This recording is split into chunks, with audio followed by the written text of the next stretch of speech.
si l'acteur américano-canadien semblait souriant. Ravi de revenir sur le devant de la scène avec ce rôle difficile. Il a aussi su être sérieux sur le sujet du film.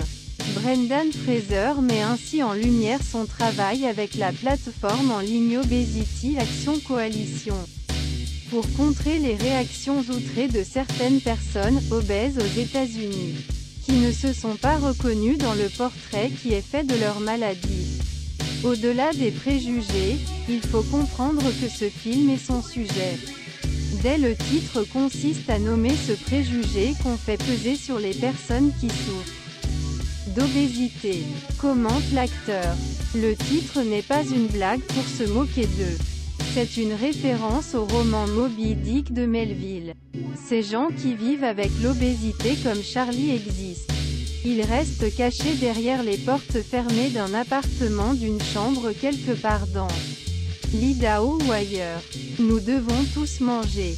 Ce dont ils ont besoin leur est apporté par des membres de leur famille ou des travailleurs sociaux, avec lesquels ils entretiennent une relation embarrassante, parce que ceux-ci les encouragent d'une certaine manière dans leur comportement dysfonctionnel. Ce que Fraser décrit est la situation que l'on peut voir à l'écran. Mais The Whale va bien plus loin, en perçant la personnalité de ce héros atypique. Au-delà des défis quotidiens avec lesquels il doit vivre, Charlie est avant tout un homme qui ressent les choses. Il avait une vie. Il est tombé éperdument amoureux d'un autre homme, ce qui a brisé sa structure familiale. Il a ensuite délaissé sa fille. Peu importe son poids, il n'est pas différent de n'importe qui. Sachant cela, je me suis senti obligé de jouer ce rôle. Au-delà des 10 maquillages, costumes, nécessaires à l'authenticité de l'histoire, il s'agit de bousculer les préjugés des personnes qui pourraient voir Charlie comme un monstre, le méprisant. Notre espoir est de changer la façon dont nous voyons et ressentons ceux qui vivent avec cette maladie. Donc je ressens une obligation morale de présenter dignement ce personnage, explique l'acteur. Dignement, je n'ai jamais été très loin, mais je suis content d'être de retour. Une expérience physique pour donner vie Charlie à l'écran. Cette masse de 250 kg. Brendan Fraser a notamment travaillé avec Adrien Moreau, créateur des prothèses qui permettaient l'acteur de ressentir physiquement ce que signifie vivre dans un tel corps. Au moment des répétitions, Darren m'avait envoyé une boîte pleine de poids à accrocher à ma veste, ma ceinture, mes chevilles. J'ai essayé de les porter pendant 1 heure ou 2, en me promenant dans la maison. Cela m'a mis en forme. Pas vraiment pour aller au gymnase, mais pour sentir comment mon dos, mes os se portaient. J'ai aussi travaillé avec coordinateur de mouvement, un ancien danseur, juste pour comprendre comment Charlie se lève de sa chaise. Ce qui était fort herculéen pour lui.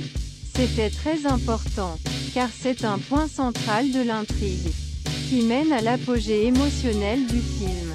Oui, c'était compliqué de porter ces prothèses toute la journée. Il a fallu des heures pour entrer et sortir.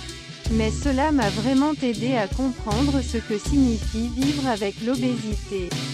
Le dernier jour du tournage, quand tout ce matériel m'a été enlevé, j'ai été profondément touchée, parce que je sais ce que ça veut dire de ne pas pouvoir bouger. Sauf moi, je suis acteur et je peux enlever tout ça. C'est intéressant, parce que cette sensation physique m'est restée. Je ressens parfois une sorte de vertige, comme si ce poids était toujours là, confie l'acteur, visiblement encore ému. Brendan Fraser, méconnaissable dans The Whale, de Darren Aronofsky. Cinéar. Un retour remarqué. Darren Aronofsky explique qu'il a cherché pendant 10 ans bon acteur pour Whale, avant finalement tomber sur Brendan Fraser que, comme beaucoup monde Hollywood, le réalisateur avait perdu vue. Quand Mickey Rourke avec The Wrestler, cinéaste offre l'ex-star La Momie un retour remarqué avec Whale, salué par une nomination l'Oscar du meilleur acteur. Charlie est un personnage qui n'a jamais été représenté de manière aussi authentique à l'écran. Donc je savais que cela allait attirer l'attention. Commente Fraser. Et je sais que les spectateurs seront différents en sortant de la salle qu'en y entrant. Je n'ai jamais été très loin. Mais je suis content d'être de retour. En 1999. Déjà connu pour la comédie, Georges la Jungle. Brendan Fraser devient une star à Hollywood grâce au succès de « La Momie », Stephen Sommers. Savoir star année 2000 grâce au succès des films La Momie. Désormais considéré comme film d'aventure classique. Brendan Fraser s'était fait plus rare au cinéma ces dernières années, physiquement souffrant des séquelles de certaines cascades dans ses films. L'acteur canadien n'a quasiment rien tourné entre 2014 et 2020. Avant faire un retour remarqué en septembre 2022 à Mostra Venige dans La Baleine. D'après pièce Samuel Hunter, où il incarne Charlie, un professeur d'université 250 kg tentant, à l'article mort, renouer avec sa fille, campée par l'excellente Sadie Sink, l'une des jeunes stars série Stranger Things. Un rôle très fort qui a valu à l'acteur américano-canadien sa première nomination aux Oscars. Il remportera peut-être dans la nuit de dimanche à lundi.